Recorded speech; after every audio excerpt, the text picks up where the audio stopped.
What's up, guys? My name is Dr. Tom LaHue, and we're going to be talking about type 1s and requiring perfection. Okay. All right. So thanks for joining me today. In the description below is a link to my channel, tomlahue.com, where you can find out more information about Enneagram coaching appointments or relationship coaching or whatever I can do to help you be more present to life and accept life as it is. And also, there's classes that I offer, certificate classes on Enneagram coaching and all kinds of stuff. And so that's always growing and developing. And thanks to my patrons, I really appreciate your support. So let's talk about perfection and type 1. This is coming from Beatrice Chestnut's new book on the Enneagram Guide to Waking Up. And I have my nerd glasses, and I've got my highlighter, and I've just been highlighting my way through this book. Fantastic stuff. And she has this little section about the key type 1 patterns. The last one, we talked about was criticism, and now we want to talk about requiring perfection. Is this something you do? Is it something that you do in your life? Do you feel like you require perfection, or do you just feel like you aim for perfection? Let me just break that down for a second and ask you, what does perfect mean? What does that mean to you? Because it's probably one of those words that probably causes you a little bit of angst and trouble when you think about it. I know as a 7, one of the words that causes me trouble is the word fun. And that seems so ridiculous, doesn't it? But when I come home from something, like let's say I take the kids out to a baseball game and I'll come home, my wife will say, "Did you have fun?" And I'm thinking, well, I mean, can you define that a little bit? Because in my head, there's like 17 levels of fun. And so, yeah, I think I had fun at like this level, but not like jet ski fun, not like playing rock guitar in a classic rock band kind of fun.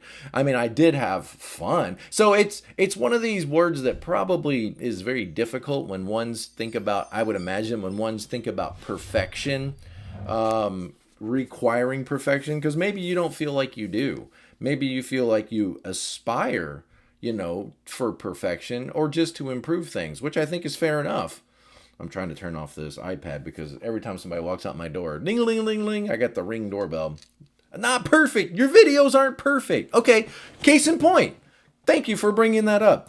My videos are not perfect. I know they're not perfect. I don't even try to make them perfect. I don't edit. I don't review. I literally just record and then post. Why? Because I don't care about perfection. I care about information. I care about information. I care about people. I want to take information. I want to understand it. And then I want to explain it and share it with people in a way that helps them. Could I make the videos? Could I spend more time and effort to make them perfect? Sure, I could. I mean, I watch guys on YouTube that have all kinds of awesome information, and they work really hard to edit them perfectly, and they put all these visuals, of people walking on beaches and people eating lunches and all kinds of stuff. They work really hard at making them perfect, and I appreciate that. But at the end of the day, good enough is good enough. At the end of the day, you appreciate it when it's done. When it's done. And when you have this standard of perfection, is it ever really done? Have you ever gotten to the point where it's perfect? Well, then you'll never be done. You'll never get it done. So you have to at some point, you do. You have to at some point say, well, this is just going to have to be good enough. This is just going to have to be. What if you could get there just a little bit sooner and a little bit easier in life? Would that make your life better? Well, sure, Dr. Tom, it would make my life so much better. Okay. All right, thank you. Now, I want to be careful when I talk to type 1s. I don't want to be more critical on you than you already are on yourself. Recognize that you're going to hear my voice. I'm dropping it like a pebble, but it's going to land on you like a boulder. I'm not trying to be harsh with you. I know you're already harsh on yourself. And I don't want you to become hyper-judgmental about your hyper-judgmentalness. And I also want you to see that, you dish out criticisms, but you have a hard time receiving it. I'm just saying, okay? I love you. I really do. But just notice, sometimes the way you come across to others, and maybe you've improved, and maybe you don't do this anymore, and we're all very proud of you. But your tendency, at least at some point in your life, your tendency was to come across a little bit harsh and critical of other people, a little aggravated. Notice, if we did that to you, how would you feel? If we did that to you, if we made the angry face to you and we said, okay, all right, if we did that stuff to you, just notice how you would feel, okay?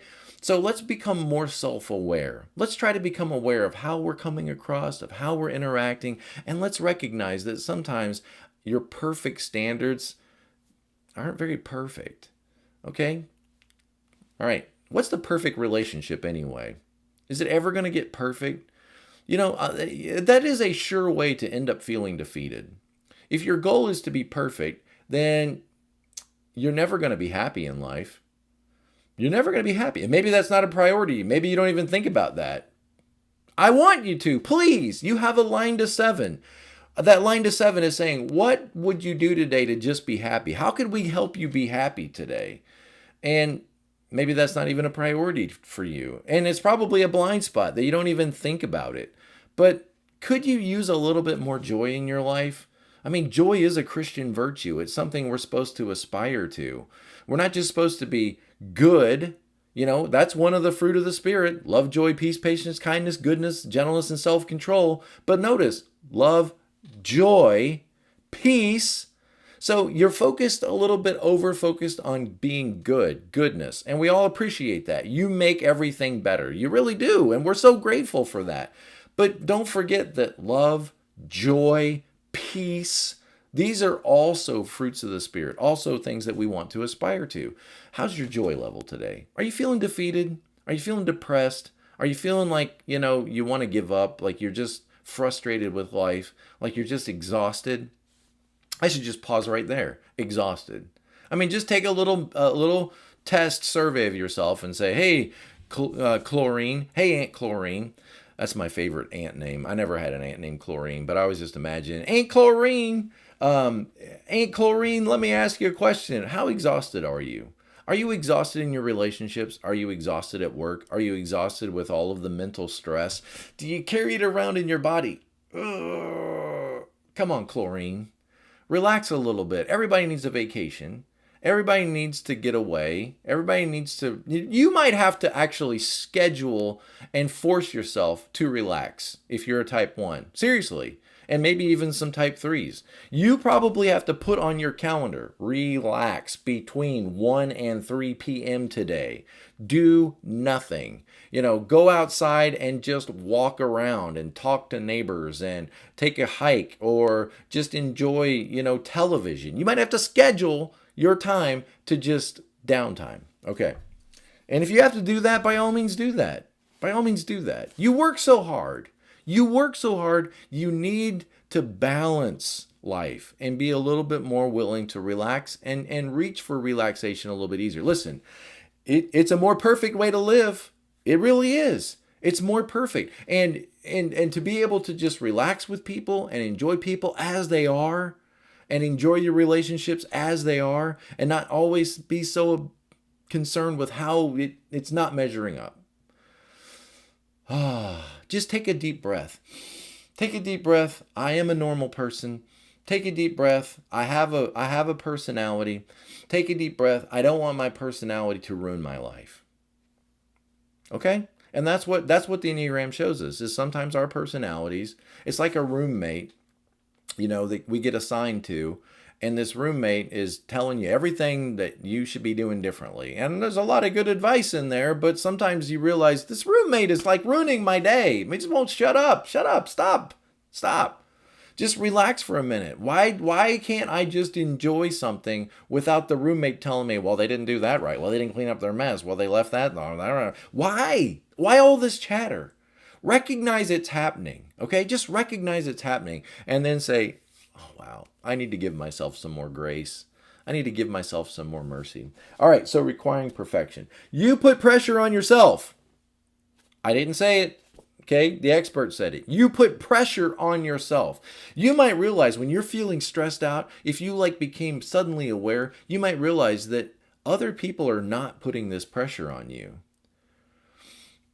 You might feel like they are. You might feel like, I got to get this done because Bob's going to be upset if I don't. Okay, realize that much of this pressure is like you're putting it on yourself. Nobody's asking you to do that. You have very high standards, and we all respect that. I mean, more than anybody, I respect that. I want to aspire to more of that in my life. It's just, notice the pressure might be coming from inside. You probably feel like it's from the world around you. It's from the coach, it's from the principal, it's from the teacher, it's from your manager, it's from your community. You might feel like it's outside of you, but if you're a type 1, most of that pressure stuff's coming from inside you. Pressure. What do you think of when you think of pressure? Do you think of pressure cooker? Pressure cooker. That's what I think of. Pressure. Pressure, it builds, and then what happens? It can explode. And I know you don't like that. I know that you're trying to work on that. I know. But what if we could stop the pressure before it started, What if we could recognize that, whoa, I'm getting way too, let's say it this way. What if we could reframe, something I love to do as a 7? Sometimes reframing is good, right? Sometimes it's not. I understand. But what if when you start to feel all that tension and frustration, what if instead of thinking, I really need to focus on this, I really need to master this, I really need to get after this, what if instead of interpreting that tension that way, what if you interpreted the tension and the frustration as, whoa, I really need to back up. I need to slow my roll. I need to back up and I need to relax right now. I'm getting way too focused here on this. Everything within me is starting to become tense and become irritated and become frustrated. That might be a cue that I need to relax. And I need to just walk away from this. Not walk away like I'm getting out of here. Not that kind of walk away. Just I need to take a deep breath. I need to say a prayer. I need to just, go take a drive and park my car in nature somewhere and just remember who I am and all of the good that's in this world. Okay. All right. Nothing ever seems to meet your high standards. This can lead to tension and procrastination. Oh, yes. Procrastination. Some ones are very industrious and they are just like steamrollers of activity. And you just want to get behind them and you want to just follow them and they're just great leaders and they're dynamic and they're passionate and they have these high idealistic standards and some ones are like that. Other ones sometimes can get stuck in procrastination because, think about it. It's obvious. If I don't feel like I can get something done to the standard that it should be, then I'll just delay. And I've seen some ones that really have that slothy nineness, like the negative kind of slothy nineness about them. And it's it's hard to get them motivated sometimes because they know once they get motivated, they're going to feel aggravated. They're going to feel frustrated. And it's I'll just zone out, and eat another cheeseburger. Cheeseburger in paradise. All right. Jimmy Buffett, a 7, I think. All right. So your focus on imperfection generates a negative attitude about life. How does that make you feel? A negative attitude about life. There's a lot in life to be negative about, for sure. There is. And if you focus on that, you're guaranteed to have a negative outlook on life. So what if you could focus your attention somewhere else? It is possible, isn't it? Who controls the focus of your attention? You do. So see, if you focused your attention on the things you're grateful for, maybe keeping a gratitude journal, or at least thinking of 3 things every day that you're thankful for. And guess what? Not just the things that are going right, but I think it's important to learn to become thankful for the things that aren't going right and say, I wouldn't choose this, but in the middle of this problem, I do see good coming out of it. I'm getting stronger. If nothing else, I'm getting stronger.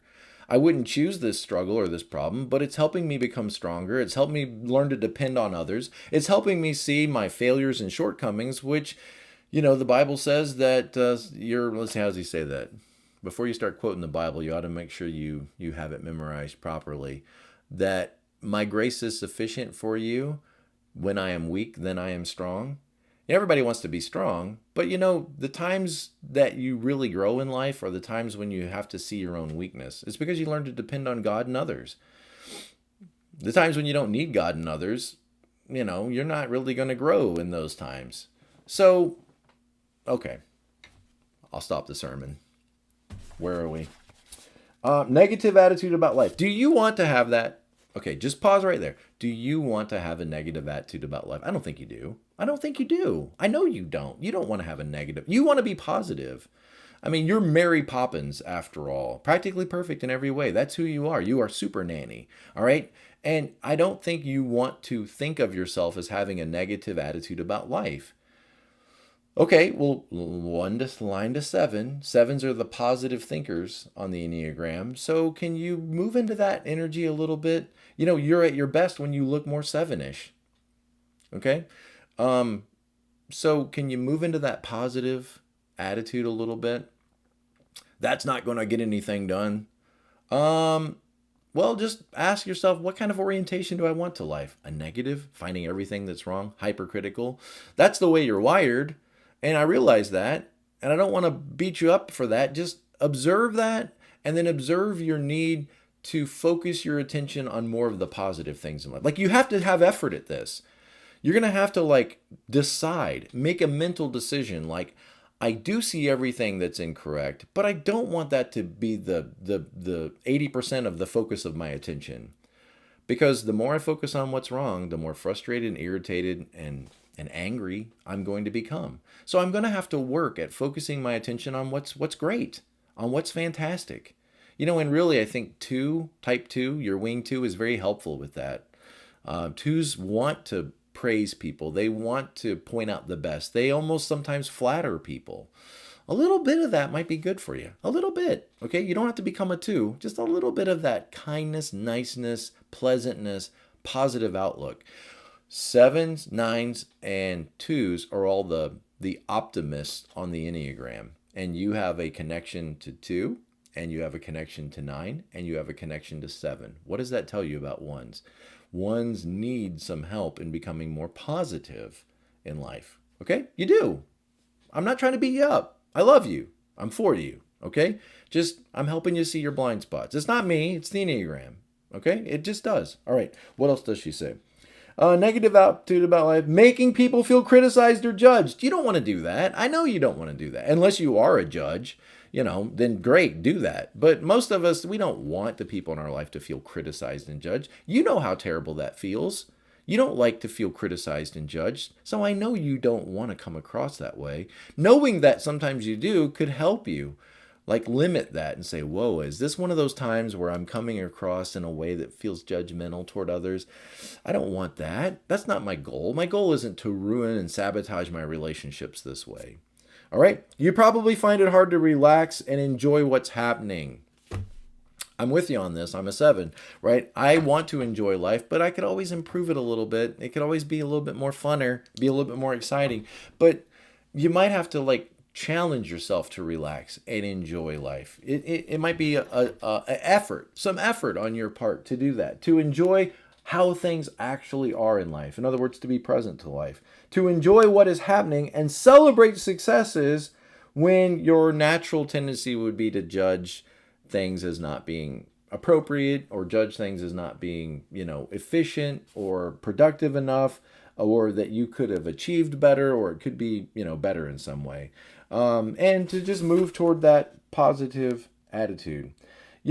If you're not present to life as it is, then you've basically decided that you're not going to ever be happy with life. Because if you can see how it could be better, you're going to be focused on how it isn't good enough. And when you're only focused on how things aren't good enough, then you're never going to be happy in life. So when you think about it like that, do you want to make the decision right now to never be happy in life? No, you don't. I know you don't. So what are we going to have to do? We're going to have to relax the tension in our life a little bit. Things are always going to be broken. Relationships are going to be difficult. People aren't going to behave. There's always going to be this tension, right? The tension on the other end is my expectations that everything should be perfect. It's my expectations that everything should be different. I think those are great aspirations, like to move toward improving. Improving is such a great word, improving. But relaxing the tension, you're not going to do it by making everything better. You're going to relax the tension by changing your expectations. And when you change your expectations, you're immediately starting to accept life as it is, which is only going to be a good thing. To accept life as it is, to accept people as they are, improve. If you can change it, you should change it. If you can't change it, you have to what? Accept it.